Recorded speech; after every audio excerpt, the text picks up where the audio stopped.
situation in which you would accept even $1 of wall funding for this president in order to reopen the government? $1? $1. $1? Yeah, $1. How high would you be willing to go? Are you willing to go? No, you said $1. You said $1. So how high are you willing to go? Well, that's not your question. You said $1. I'm answering your follow-up question is, question. The fact is, a wall is an immorality.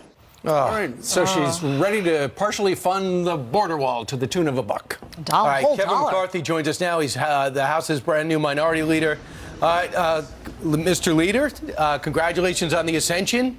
I know you'd rather be in the majority, but Nancy Pelosi doesn't seem like she's budging. How does this end?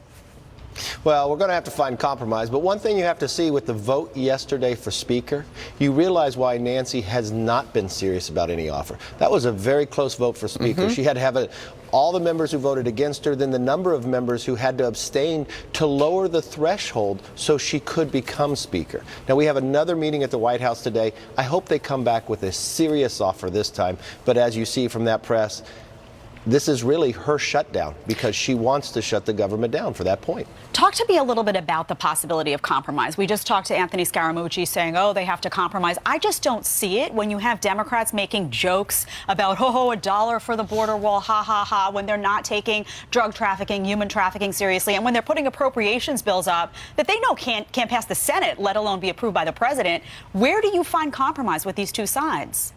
Well, it's difficult at times because think about what the Democrats have voted on numerous times before. They have voted for wall and fencing on a number of occasions, even at a higher number. Look at what's happened in California when they put a wall up in San Diego, 95% improvement, or El Paso, or Yuma. We know it works, and it's part of an overall plan for border security. And think for one moment, and I brought this up in our meeting at the White House to Nancy before, Officer Singh. Yeah. He lost his life. That individual where was that individual going after he shot Officer Singh? On his way to Mexico, and he was picked up in my district thanks to our sheriff was able to pick him up before he left. Those are serious things that are happening in America today, and that's why we need border security, and that's why we're standing with this president. And that officer's brother is going to be joining Brian in the next hour here on the program. Leader McCarthy, though, when you mentioned the meeting at the White House a couple of days ago, you were in attendance, so were Chuck Schumer and Nancy Pelosi. And Kirstjen Nielsen was beamed in, the Secretary of the Department of Homeland Security. They only let her talk about 10 seconds, then cut her off, didn't want to talk about border security. They wanted to talk about reopening the government and politics. It was very embarrassing because we were asked to come down to have a briefing. We went to the Situation Room, a serious room in there just to talk about the crisis, what is happening on the border right now.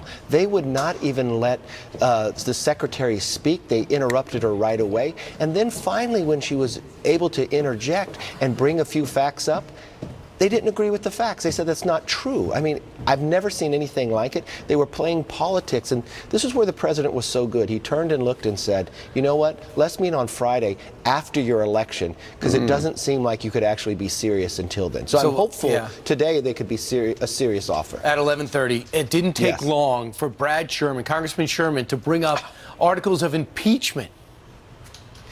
You see what their real motive is? Not only bring up articles of impeachment, look at the brand new elected Congresswoman and her language of what she says to her son in a rally that she thought was private last night.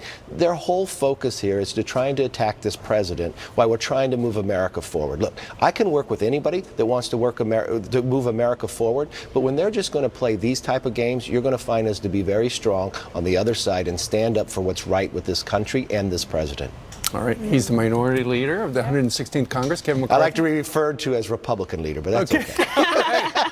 He's the Republican leader of the 116th Congress, Kevin McCarthy. Thank you. Thanks for being here.